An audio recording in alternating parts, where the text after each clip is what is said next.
Mula pagkabata ay naninirahan na kami sa sulat Eastern Samar. Kasama ko ang aking tiyuhin na si Tio Leandro at ang pinsan kong si Chris. Halos magkaidaran lamang kami ng magpinsan noon.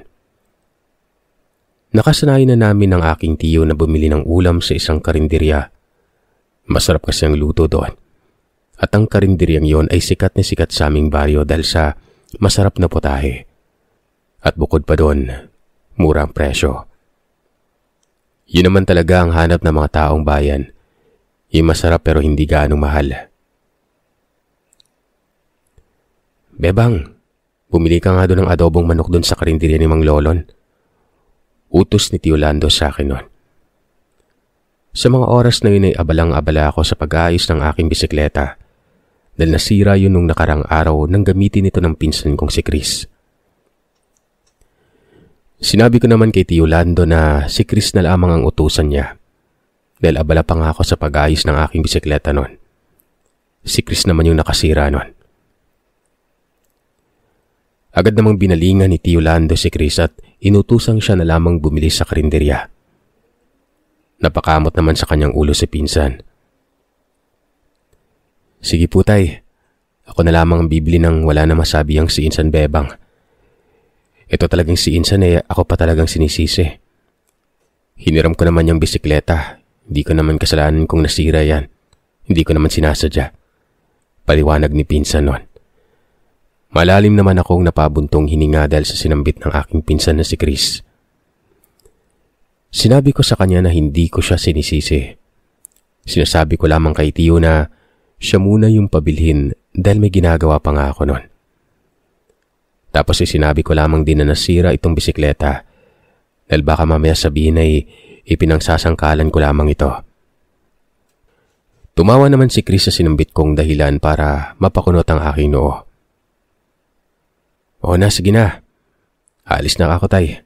Ang dami nitong kuda ni Bebang Basta talaga babae, mabunganga. Wika ni Insan Chris at umalis na ito. Ilang sandali lamang ang lumipas ay nakangiting dumating ang pinsan kong si Chris bitbit ang napakaraming ulam. Oh, saan yan galing? Bakit napakarami mong dalang ulam? Tsaka abot tenga yung ngiti mo Takang tanong ni Tio Lando sa kanyang anak. Kasi tay, di ba 50 pesos ang pinadala mo sa akin? Tapos karaniwan 3 ulam o 2 lang ang mabibili doon. Wika ni Chris sa amin noon at napakunot naman ang aming noo dahil hindi namin alam kung ano ba ang tinutukoy nito. Oo, bakit? Tsaka, bakit nga napakadami mong dalang ulam? May handaan mo o di kaya ay piyesta? Kunot noong tanong ni Tio Lando sa aking pinsan noon. Hindi pa man natapos ang aking insan sa kanyang sasabihin nang magsalita ako dahilan para maputol ang kanyang sasabihin noon. Napakamot naman sa kanyang ulo ang pinsan kong si Chris dahil sa sinabi ko. Ayon sa kanya, may bagong bukas umano na karinderya doon sa may tapat nila Mang Lolon. Pinatikim umano sa kanya ng tropa niya yung nabili niyang ulam. Tapos masarap. Kaya napasugod umano ito sa karinderyang sinasabi niya tapos napakamura pala ng mga benta nila. Mura na, sulit pa.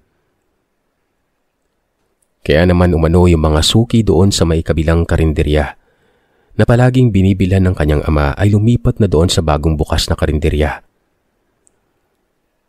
Nagkatinginan naman kami ni Tio at namangha sa ikinuwento ng pinsan ko. Totoo? Talaga ba? Mura lang? Baka naman mapapamura kami sa lasa niyan. Pabirong wika ako sa pinsan ko at sinamaan ko ito ng tingin. Mukha bang nagbibiro ako, Bebang?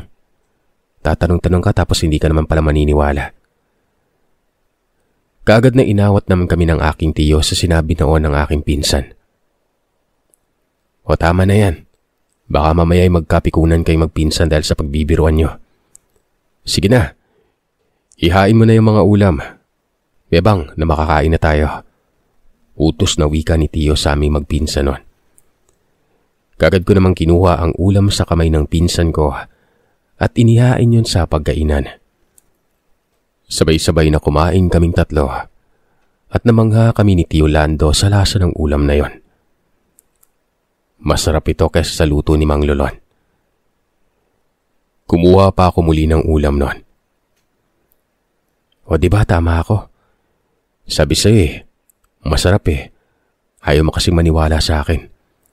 Akala mo binibiro ka.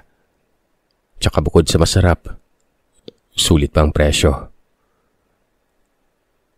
Sinabihan naman kami ni Tio Lando na huwag kami magsalita kapag may laman ang bibig namin. Tahimik lamang na kumain kami dahil ayaw ni Tio na nag-uusap o nagsasalita kami kapag kumakain nun. Pagkatapos ng ilang minuto, natapos din ang pagkain namin pero si Chris ay natira sa hapag dahil hindi pa ito natatapos sa kanyang pagkain.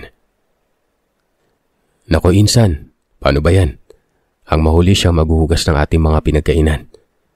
Nangiting wika ako sa pinsan ko pero nagbibiro lamang ako nun. Ang daya-daya mo talaga. Kahapon ako ngayong naghugas Pati ba naman ngayon? Sobra ka na bebang, abuso ka. Pagre-reklamong wika ni insan ko. At doon ay nakatikim kami ng pingot mula kay Tio. Tama ba na magtalo kayo sa harap ng hapagkainan? Hindi ba't kabilin-bilinan ko na walang magtuturuan sa gawaing bahay? Ngayong busog na kayo, kaya ngayon ay nagtuturuan na kayo kung sino maghuhugas. Hala, magtulungan kayong dalawa ng sa ganun ay walang sasama ang loob. Medyo masakit yung pikot na yun sa amin ni Tio. Nagtuturuan pa kaming dalawa ni Insan. Nagtitinginan kung kaya't nakatikim muli kami ng salita mula kay Tio. Pinagalitan kami. Hindi na lamang kami umimik at kumilos na lamang dahil alam na namin kung ano ang susunod na mangyayari kung hindi kami tatahimik at titigil sa pagtuturuan. Ikaw dito ha. Ikaw yung magsasabon. Ako naman yung magbabanlaw tapos dalawa tayo yung magbabalik para patas. Okay ba? Wika ni Insan na siyang sinang-ayunan ko naman. Matapos ng ilang minuto ay natapos rin kami sa paghuhugas ng pinggan. Bata pa lamang ay ulila na ako. Sabay na namaalam ang aking mga magulang dahil sa isang sunog kung kaya't lumaki ako na kasama ang aking tiyuhin na si Tio Lando at ang aking pinsan na si Insan Chris. Wala na ring asawa si Tio dahil buhat nang ipinanganak si Insan ay siyang kamatayan ng aking tiya. Hindi kasi nito kinaya ang panganganak kung kaya't sanggol pa lamang ay hindi na nasilayan ni Insan ang kanyang ina. Katulad ko. Ang kaibahan nga lang ay nakasama ko pa ang aking mga magulang kahit na sandaling panahon. Si Insan ay hindi dahil pagkapanganak pa lamang sa kanya na mayapa na ang kanyang ina. Kung kaya't para na rin magkapatid ang turingan naming dalawa dahil halos sabay na kami na lumaki noon. Masaya naman si Tio dahil napalaki niya kaming magpinsan na magaan ng loob sa isa't isa. Kahit na minsan nagtatalo kami pero hindi namin talaga maiiwasan ang bagay na yon. Gayunpaman, laking pasasalamat ni Tio dahil lumaki kami na mabubuting bata na kapwa may takot sa kanya. Matapos na gawin ang mga gawaing bahay bago matulog, nagdasal na muna kami. Nakagawian na kasi naming tatlo na magdasal bago matulog nun. Yun ay isang payo na laging binibigay sa amin ni Tio na wag naming kalilimutan ang Panginoong Diyos, pagkat ito ang nagbibigay sa amin ng lahat ng aming pangangailangan. Matapos na magdasal, ay sabay na natulog kaming magpinsan sa aming silid. Magkasama kaming dalawa ni Insan at nakahiwalay naman sa amin si Tio. Sa mga oras na yon, tila ba may bumabagabak sa isipan ko. Hindi ko malaman pero yun ang unang beses na hindi ako makatulog kung kaya't nagtungo ako sa kusina para uminom ng tubig at napansin ko ang nakatakip na ulam kung kaya't kinuha ko yon. Laking gulat ko nang may makita akong tila ba daliri nun. Doon na nanlaki ang aking mga mata. Napakurap-kurap na lamang dahil inakala ko na namamalikmata lamang ako. Pero totoo ang aking nakikita nun. Kaagad na ginising ko ang aking tiyuhin at nang makita namin ang daliri sa putahe, ay kanya-kanya kami ng suka. Ilagay niyo sa plastic ang pagkain na yan. Bukas na bukas ay tutungo tayo sa karinderya na pinagbilhan. Chris, sumama ka na rin sa akin nang sa ganon. Ikaw yung magpatunay na doon mo yan binili. Wika ni Tio. At kaagad naman na kumuha ng plastic si Insan at nangangatog itong dinampot ang putahe na nahulog sa may sahig nun. Matapos ng pangyayaring yon ay kapwa hindi kami makatulog. Pinilit naming magpinsan na isuka ang lahat ng aming kinain dahil sa paniniwalang maaaring ang mga putaheng aming kinain ay hindi hayop. Kinabukasan nga'y maaga pa lamang ay kasama ni Tio ang aking pinsan at nagtungo ang mga ito sa karinderyang binilhan ng pinsan ko. Anong may paglilingkod ko sa inyo? Bibili ba kayo? Tanong ng matandang lalaki kila Tio pero mabilis na umiling ang lalaki. Hindi po.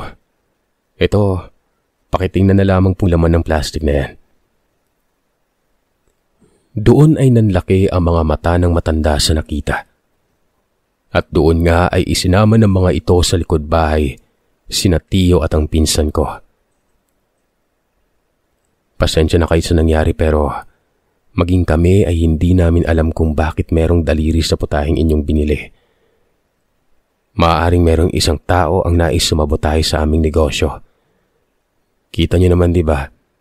Sa dami ng bumibili sa amin ay hindi nakatakataka kung may maiinggit sa amin. Paliwanag ng wika ng matanda. Masinsinan nitong kinausap sila Tio.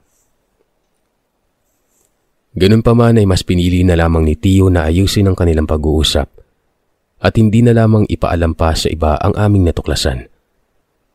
Nagpaliwanag naman din ng mga may-ari ng karinderya at ipinakita kila Tio na maayos at malinis ang kanilang mga putaheng inihahain sa mga mambibili. Ipinakita din ng mga ito ang mga baboy at mga manok, maging mga itik at iba pang alaga nila na siyang ginagamit nila sa pagluluto nun. Hindi naman na nakaimik pa sila Tio dahil nakita naman nila na walang mali sa mga ginagawa ng mga ito. Sige po, pasensya na lang din. Sinabi na lang din po namin yung natuklasan namin. Ayaw din naman namin na masira kayo kung kaya't dumiretso na kami dito. Wika ni Tio at nagpasalamat sa kanya mag-asawang matanda. Maraming salamat at hindi nyo ipinagkalat sa iba itong nakita nyo. Maging kami ay hindi rin namin alam kung bakit may daliri dito sa putaheng binili nyo. Pero huwag kayong mag-alala. Ngayon pa lang ay tutuklasin na namin kung sino ang may gawa ng bagay na ito. Hindi magandang biro ang bagay na ito dahil masisira ang aming nasimulang negosyo. Nag-uumpisa pa lamang kami. Marami na kagad ang naiinggit. Wika ng matandang lalaki at tumango naman si Tio. Humingi naman din ang tawad ang tiyuhin ko. Inakala kasi umano namin na isang tao yung mga niluluto nila pero dahil napatunayan naman nila na mali ang aming hinala, ay wala silang dapat ipag-alala dahil hindi rin naman ipagkakalat ni Tio ang bagay na yon. Sana lamang ay masolusyonan umano ito at mahanap kung sino man ang may gawa ng bagay na yon. Dahil dito, nagbigay ang matanda ng libreng ulam. Kare-kare, bagong luto lamang nila mag-asawa. Napangiti naman ang aking pinsan dahil kahapon pa lamang ay nais niya nang matikman ang putaheng yon. Dahil mabilis na naubos ang ulam na yon kahapon nang bumili siya. Tila naman hindi ako naniniwala nang ikwento sa akin nila Tio Lando at ng pinsan ko ang kanilang nasaksihan sa karinderya. Na hindi naman umano mga tao yung mga niluluto ng mga yon. Mga sariwang karne ng alaga nilang mga hayop. Siguro'y tama ang matandang may-ari ng karinderya. Baka may gustong sumabotahe umano sa kanila at gustong siraan ang kanilang negosyo. Lalo na kapag sikat, diba? Kailangang itumba. Bakit, Bebang? Hindi ka ba naniniwala sa paliwanag ng matandang may-ari ng karinderya?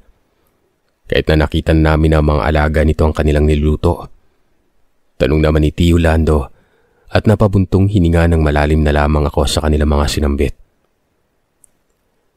Sinabi ko sa kanila na hindi ako naniniwala. Kakaiba ang pakiramdam ko. Tsaka sabi ko pa kung pwede ay wag nang kainin yung kare-kare na bigay nila. Gawa nang nagkaroon ako ng phobia doon sa kainan nila na yon. Bigla namang sinabi ni Insan na siya na umano ang kakain. Gawa nang sayang naman kung itatapon yon.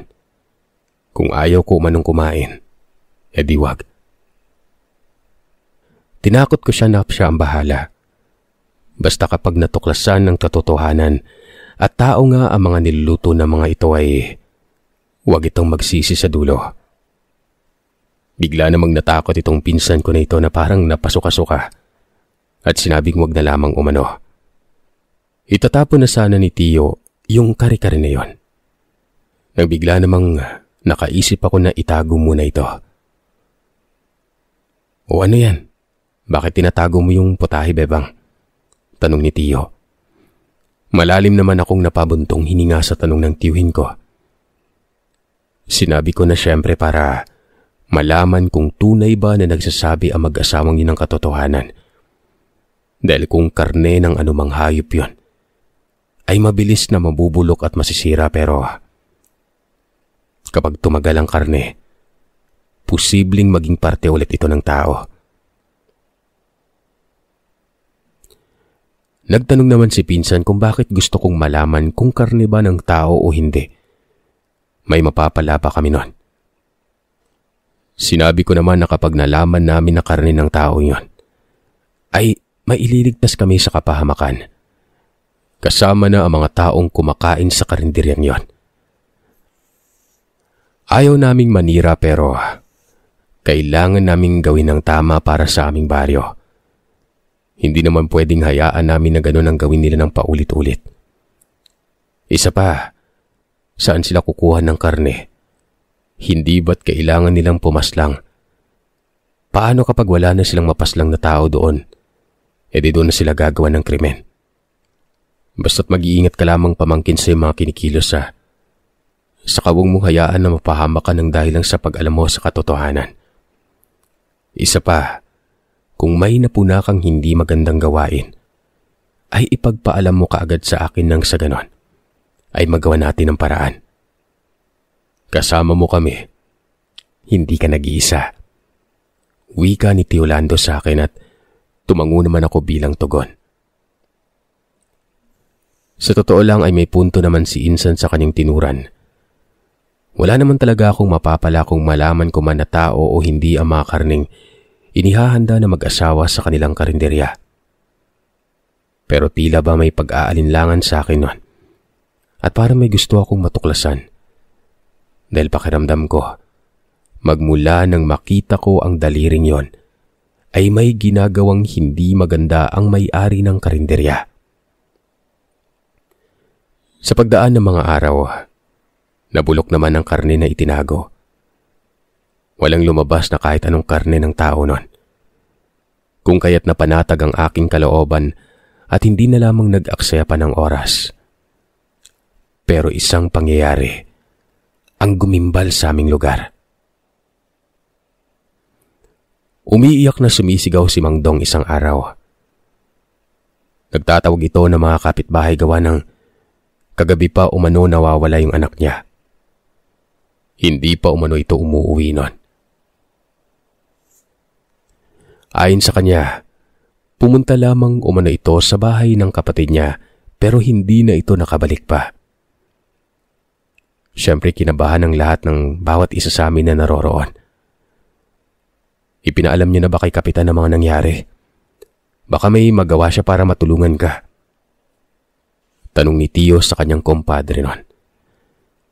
Ayon naman dito ay sinabi niya na umano kay Kapitan ang nangyari at pinaiimbestigahan na at hinahanap ang anak niya pero hindi naman nangyayari ito.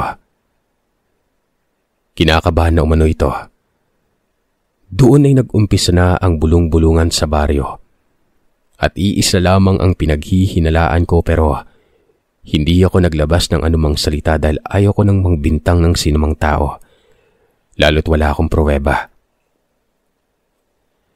Sa paglipas ng mga araw ay hindi pa rin natagpuan ang anak ni Mang Dong, kung kaya't nakarating na sa iba pang mga baryo ang nangyari sa baryo namin. Hanggang dumating ang araw ng linggo, isang katawan ang natagpuan sa isang palayan. Wala na itong laman loob. Binalot ng kaba si Mang Dong, lalo na at hindi pa rin natatagpuan ang katawan ng kanyang nag-iisang anak noon. Agad-agad na nagtungo si Mang Dong sa nasabing palayan. Napaluhod na lamang ito dahil malayo pa lamang ay kilala na kaagad niya ang bangkay noon. Ang bangkay ng kanyang nag-iisang anak. Sobrang bigat ng nararamdaman ni Mang Dong sa kanyang puso, lalo na at kaisa-isahan niyang anak ito. Hindi siya mapakalma ng mga panahon na yon. Nais niya umanong malaman kung sino ang gumawa nito sa kanyang walang awa, sa kung ano man ang ginawa niya sa anak niya. Yakap-yakap nito ang walang buhay niyang anak. Napahilamos na lamang ako sa aking mukha at hindi ko alam kung ano ang sasabihin nun. Ayaw ko din naman na magbintang, lalo't wala akong katibayan na ang mag-asawang yon ang may gawa ng bagay na yon. Matapos na matagpuan ang katawan ng binatang anak ni Mang Dong, nahanap din ng iba pang mga bangkay sa palayan at ang ibang mga biktima ay mula naman sa mga ibang baryo. Doon ay nagimbal lang lahat kung kaya't maaga pa lamang ay sarado na ang kanilang mga bahay. Laking gulat naman namin nang mapansin namin na tila ba umunti ang mga putahing inihahanda sa karinderyang bago. Tiyo, napansin niyo din po ba yung napansin ko? Parang konti na lamang yung paninda ng mag-asawa dun sa bagong karinderya. Hindi kaya sila yung may gawa ng karumal-dumal na pagpatay nun? Sambit ni Insan sa sinabi ko. Kagad naman na tinakpan ni Tiyo ang bunganga ng kanyang anak. Huwag ka magbibintang basta-basta. Masama yan ha. Baka makasuhan ka. Huwag ka magsasabi ng mga ganyang bagay lalo't wala kang pruweba. Ang bata-bata niyo pa ay mga tsismoso na kayo tsismosa. Saway na wika ni Tiyo sa amin. Tumango naman kami. Malalim naman akong napaisip kung ano ba ang aking dapat gawin para masolusyonan ang mga pangyayaring yon sa aming baryo at sa iba pang mga baryo. Sa pagdaan ng mga panahon ay umunti ang mga biktima ng pagpaslang na mamamatay tao. Ilang buwan pa ang lumipas, wala pa ring nakakaalam kung sino ang nasa likod ng mga pagpaslang na yon. Hanggang sa sumapit ang buwan ng Disyembre. Isang paligsahan sa pagluluto ang ginanap sa baryo namin at doon ay sumali ang mag-asawang matanda. Sobrang saya naman ng mga taga-baryo dahil para sa kanila ay masarap ang putahing niluluto ng dalawang matandang mag-asawa. At dahil nga patimpalak ang bagay na yon, ay libre lamang ang mga pagkain na ihahanda ng mga sumali. Nang sisimulan na ang paligsahan, iba't ibang tao ang dumating sa plaza. Hinahanap ang kanilang mga mahal sa buhay. Isa na ron, ang isang lalaki na may dala-dala pang baging at may hinahanap ito. Walang kakain! Sigaw ng lalaki na may daladalang baging nun. Doon ay natigilan naman ang mga taong may hawak na pinggan. Kaagad na nilapitan ng kapitan namin ng lalaki at tinanong kung ano ang problema nito. Ano bang problema mo at nanggugulo ka sa kasiyahan namin dito sa aming baryo? Tanong ni kapitan. At doon ay umiiyak na sumagot ng lalaki. Ayon dito, isa umano sa mga sumali sa patimpalak ang siyang pumaslang sa asawa niya.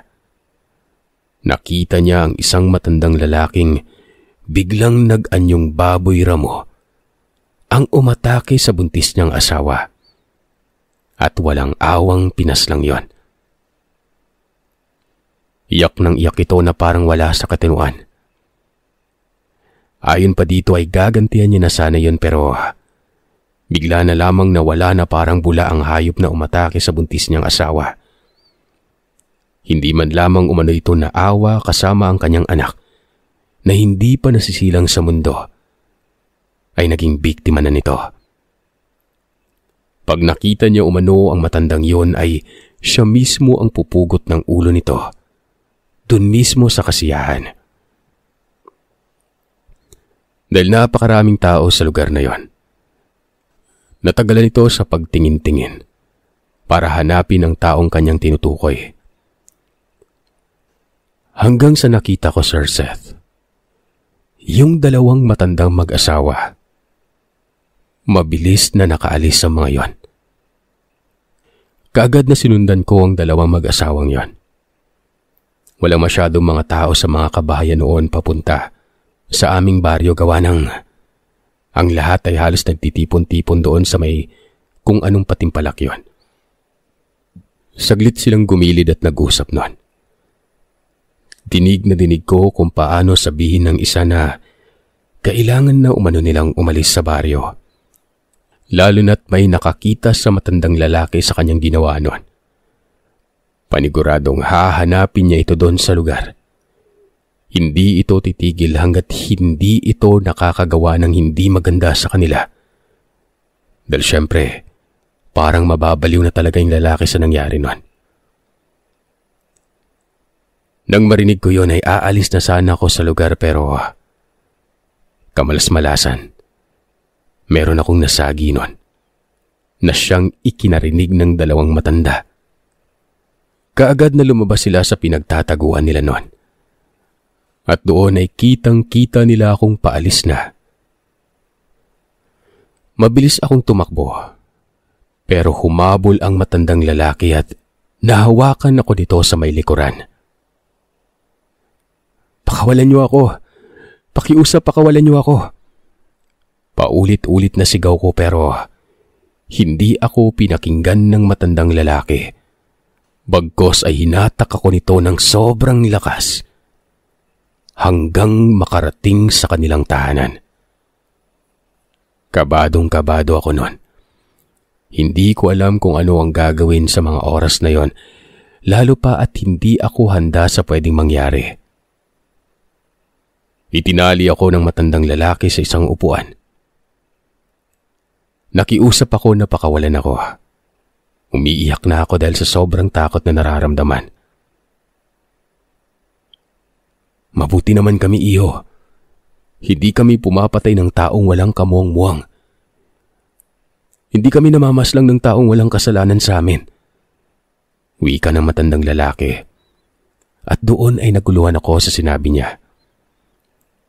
Pero narinig ko yung sinabi ng lalaking may dalang baging, di ba? Pinatay niya yung asawa at yung anak niya sa sinapupunan ng asawa niya. Paano yun? Paano niyo mapapaliwanag yun? Wala kayong mga awa. Doon ay tinakpan ng matandang babae ang bunganga ko. Umupo naman ang matandang lalaki sa harapan ko para magpaliwanag.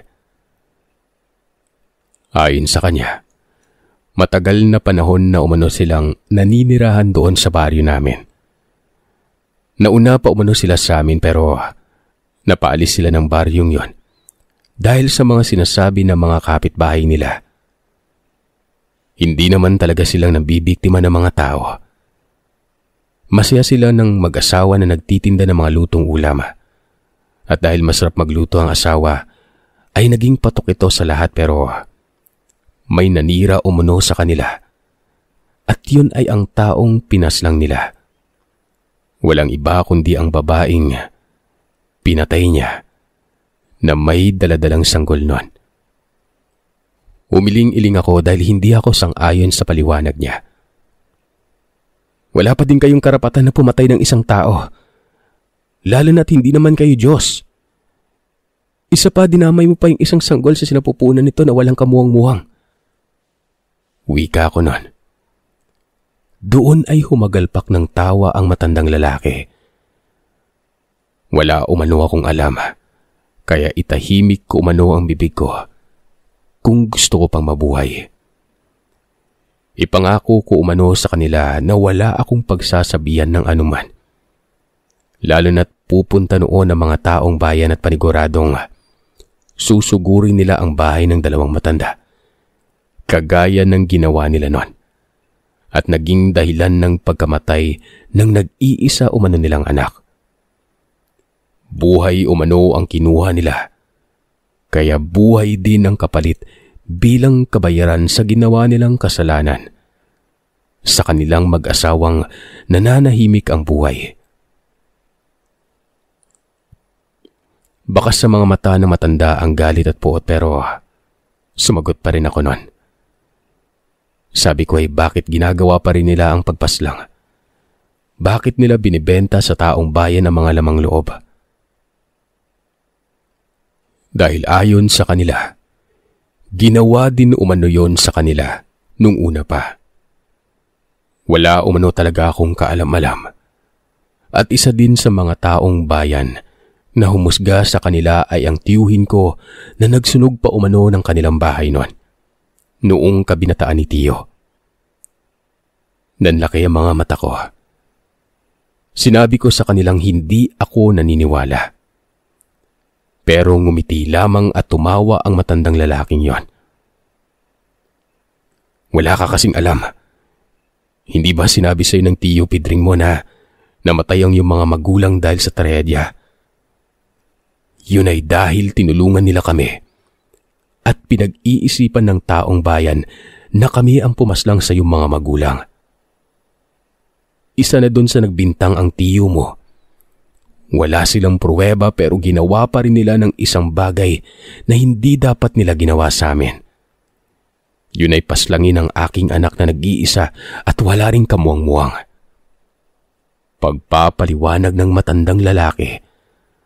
At doon ay unti-unting naging malinaw ang lahat para sa akin. Kaya pala palaging sinasabi sa amin ni Tiyo Pidring na huwag manghuhusga ng kapwa ng walang pruweba. Dahil sa nangyari noon, hindi ko inaasahan na ganito ang aking matutuklasan. Pero magpaganon pa man, kailangan pa rin pagbayaran na mag-asawa ang kanilang mga ginawa. Dagdag pa ng matanda, wala umano silang dapat pagbayaran. Noong nagsumbong sila sa mga otoridad at sa kapitan pero hindi umano sila pinaniwalaan nun. Hindi pinagbayaran ng mga taong pumaslang sa kanilang anak ang kanilang ginawa. Kaya sobrang sakit umano para sa isang magulang na hindi man lamang nailigtas ang kanilang anak. Naabutan na lamang nilang nasusunog ang bahay at kahit bangkay ng anak nila ay hindi na nila nakuha dahil hinabol at tinangka pa silang patayin ng mga tao. Kaya nasa anumano ang hustisya doon. Natahimik at hindi ako makapagsalita sa mga binitawan ng matandang lalaki. Hindi ko masisisi ang mag-asawa dahil sa kanilang naranasan sa baryong yon na aming tinitiran. Gayunpaman, para sa akin ay mali pa din ang ginawa ng mga ito na paghihigante. Tinanong ko sa kanila kung tama ba ang hinala kong aswang sila. Hindi naman sila tumanggi nun. Doon na ako kinilabutan at hindi kong alam kung ano ba ang aking mararamdaman at magiging reaksyon sa mga katotohanan na nalaman ko noong mga panahon na ito. Samantala, habang nangyayari pala ito sa akin, Sir Seth. Habang nangyayari pala sa akin yon, napansin na ni Tiyo na wala ako doon sa may kasiyahan. Kaya't mabilis ako nitong hinanap sa buong plaza pero bigo ito. Hanggang sa naisipan nitong magtanong-tanong sa mga tao at baka sakaling may nakakita sa akin. Pero wala. Doon ay binalot ng kaba ang puso ni Tiyo. Hinila nito ang kanyang anak paalis sa plaza para hanapin ako. Iba na umano ang pakiramdam ni Tiyo noon. Lalo na't nagkaroon ng iskandalo sa may plaza noon. At isa pa, Sir Seth, ay hindi ko gawain ang umalis ng hindi nagpapaalam. Kaya paniguradong iba umano ang kutob niya. Sinimulan na nga nila Tiyo na hanapin ako sa buong plaza.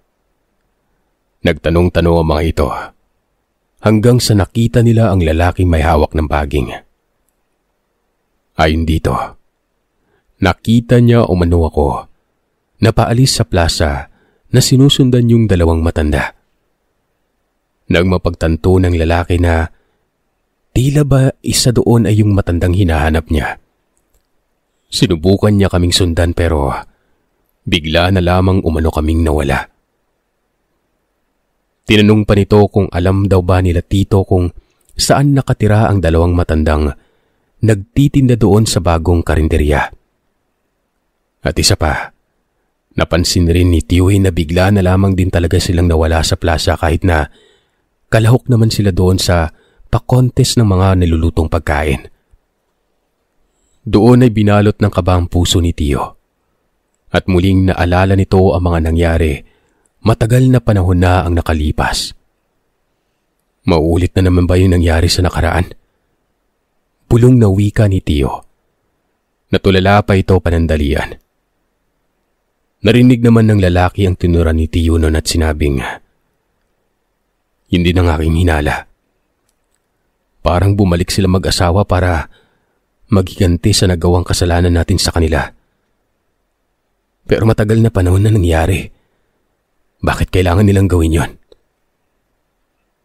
Hindi ko din alam ang kasagutan dyan pero alam ko na bumalik sila para maghiganti. Yan ang natitiyak ko.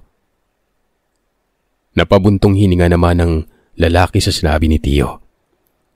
Inisip ni Tio kung bakit hindi niya nakilala ang mag-asawa nang makita niya mga ito.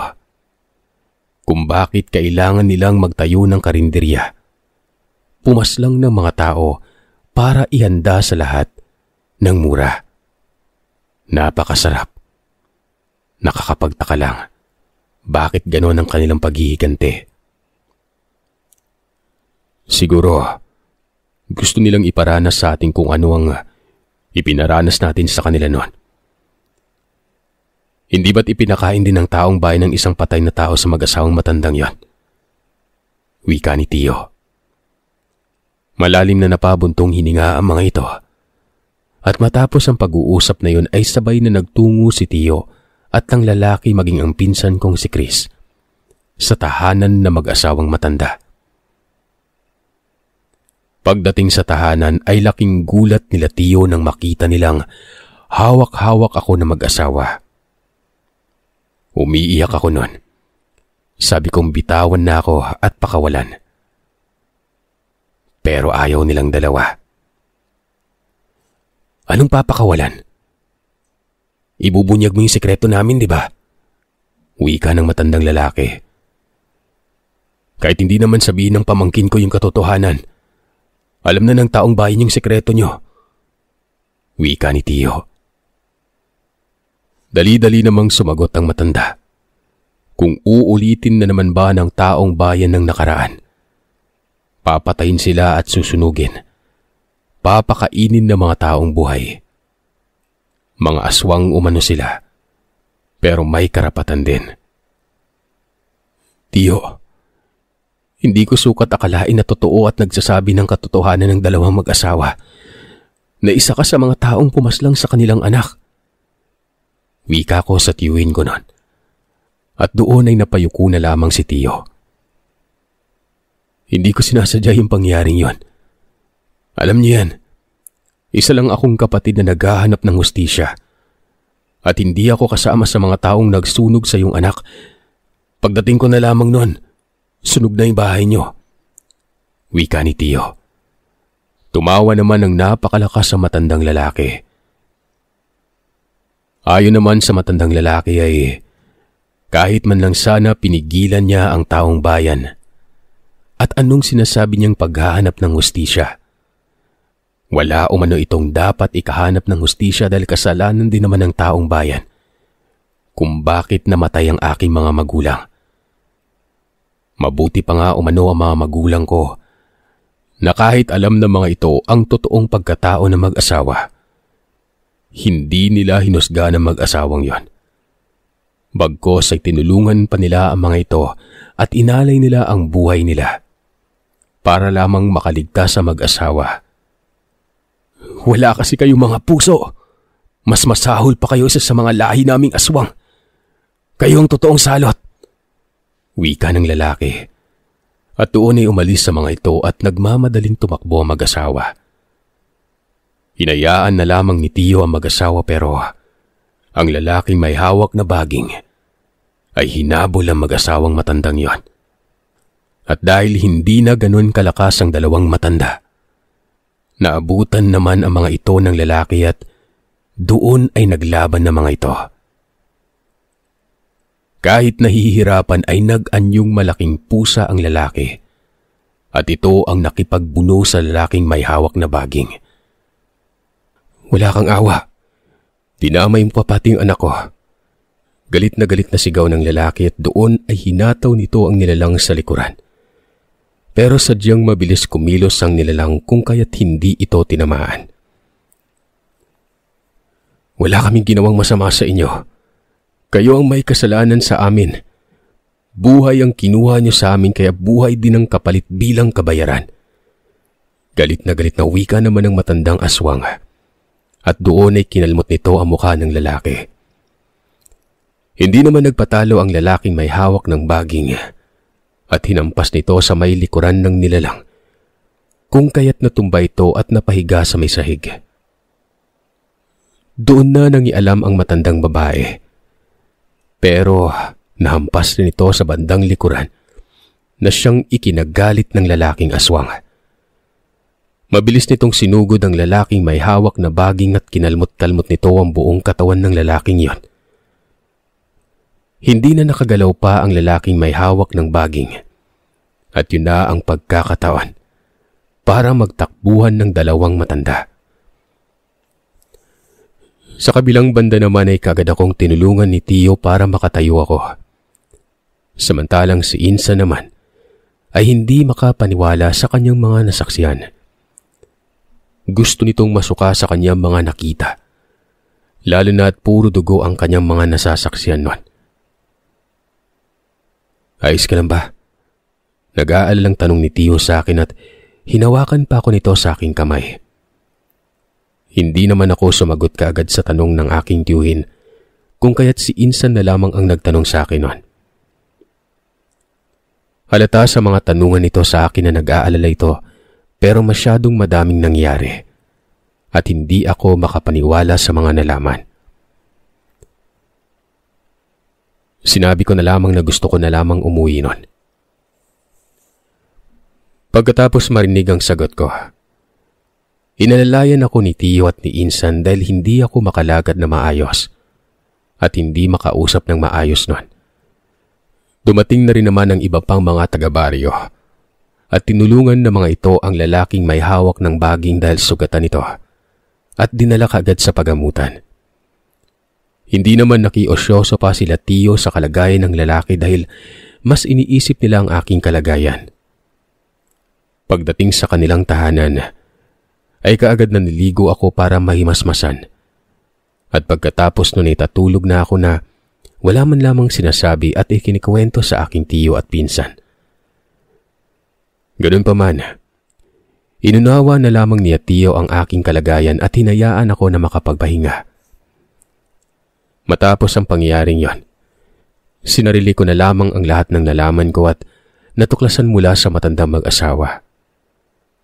Hindi ako nagsalita o nagsumbong man lang sa ibang mga tao, lalo na sa aking tiyo kahit na tinatanong pa ako ng mga ito sa mga naganap sa akin nung gabing kinuha ako ng dalawang matanda. Makalipas ang ilang linggo, nawala na rin ang usap-usapan patungkol sa dalawang matandang mag-asawa ng mga aswang at nang suriin din ang tahanan ng mga ito ay doon natuklasan ng iba pang mga bangkay na nawawala. At base sa katawan ng mga ito, ay halatang pinahirapan sila ng husto. Gayunpaman, wala namang nakakaalam kung saan na nanunuluyan ang dalawang matandang mag-asawa. Lumipas ang maraming taon at tuluyan nang nakalimutan ng mga tao ang kilabot sa kanilang baryo. Hindi na rin pinag-usapan pa ang mga nangyari dahil tapos na yon. Kahit na ang ibang pamilya ay naghahanap ng hustisya dahil sa pagkawala ng kanilang mahal sa buhay. Pero dahil wala ngang nakakaalam kung nasaan ang mag-asawang matanda, ay hindi na parusahan ng mga ito. Nanatiling misteryo ang pagkawala nila. Samantalang sa kabilang banda naman, buhat ng mangyari ang bagay na yon, ay hindi na ako nagsalita pa kahit ilang beses na akong pinuntahan ng mga otoridad. Tikom ang bibig ko, kahit ang tiyuhin ko pang nagtatanong sa akin. Inunawa na lamang din ako ng aking tiyuhin at pinsang si Chris. Hanggang sa dumating ang karawan ni Tiyo. Doon na ako nagpasyang magsalita. Sabi ko ay gusto kong malaman ang katotohanan sa nakaraan. Gusto kong magsabi siya ng totoo dahil gusto kong malinawan. Naguluhan naman si Tiyo sa sinambit ng aking tinuran at napakunot pa ang noon ito. Doon naman ay biglang sumingit sa aming usapan ng aking pinsan na si Chris na halatang hindi nagustuhan ng aking mga binitawang salita.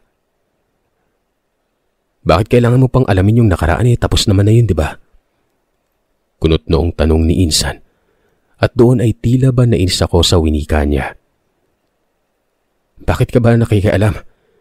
Gusto kong malaman yung nakaraan Wala ka kasi sa kalagayan ko. Hindi ka kasi.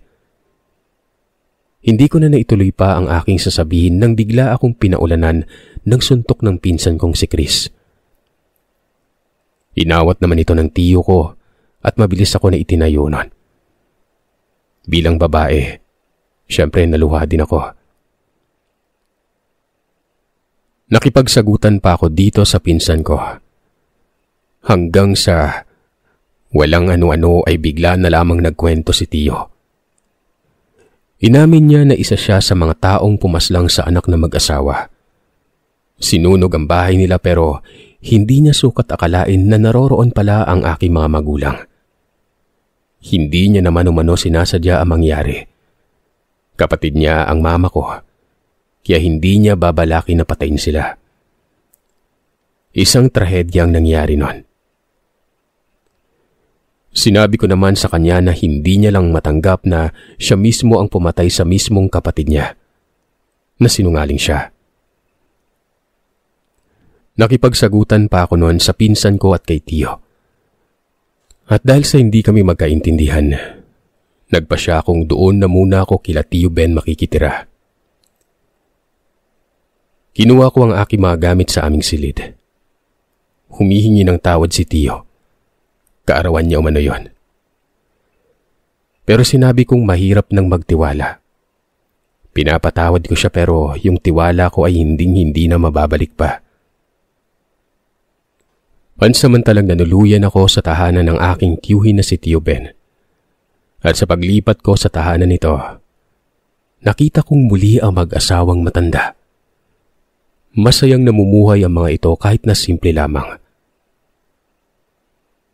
Natatandaan niya pa kaya tayo?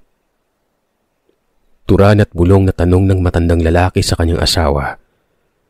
Ngumiti naman ako sa kanila at sinabing nakikilala ko sila. Makakalimutan ko ba yung mga taong nagsabi sa akin ng katotohanan? Nakiusap naman ng mga ito na lumayo na. Lumayo na umano ako. Huwag ko umanong sasabihin kanino man ang nalalaman ko. Nangako naman ako na hindi ko sila ilalaglag nun. Hindi ko sasabihin kung kanino man ang kanilang sekreto. Aminado ako sa sarili ko na naghinala na ako noon pa sa tunay na pagkatao ng matandang yon. At umamin din ako sa mga ito na noon pa man ay may iniisip na akong mali sa kanila. Kung kaya't ganoon na lamang ang pagpupursigi ko na malaman ng totoo patungkol sa mga ito. Dahil sila pa ang susi para malaman ko ang tunay na katotohanan. Nagpakilala naman ako noon. Tinanong ko kung ano ang pangalan nila pero ayon sa kanila, mas maigi na umano na hindi ko malaman ang pangalan nila. Palaisipan para sa akin ang sinambit na yun sa akin ng matandang lalaki pero inisip ko na lamang na hindi pansinin ang bagay na yun. Hindi ko na rin muling nakita pa ang dalawang matanda matapos ang pangyayaring yon. Samantalang sa kabilang banda, pagkatapos ng ilang buwan ay tuluyan nang naghilom ang galit sa puso ko. Nagpasya ako na harapin ang Tiyo Lando. Nagkaayos kaming lahat at makalipas sa maraming taon ay umalis kami doon ni Chris at pumunta sa Manila. Naiwan naman ang Tiyo doon. Nabalitaan na lamang ni Tiyo na matagal na palang namayapa ang dalawang matanda sa kanilang bahay sa bundok, malapit sa baryo. Sa uli ay mas nangibabaw pa rin ang kabutihan kesa sa kasamaan. Nagkaunawaan na rin kami ni Tiyo at kinalimutan namin ang masalimuot na nangyari sa aming nakaraan.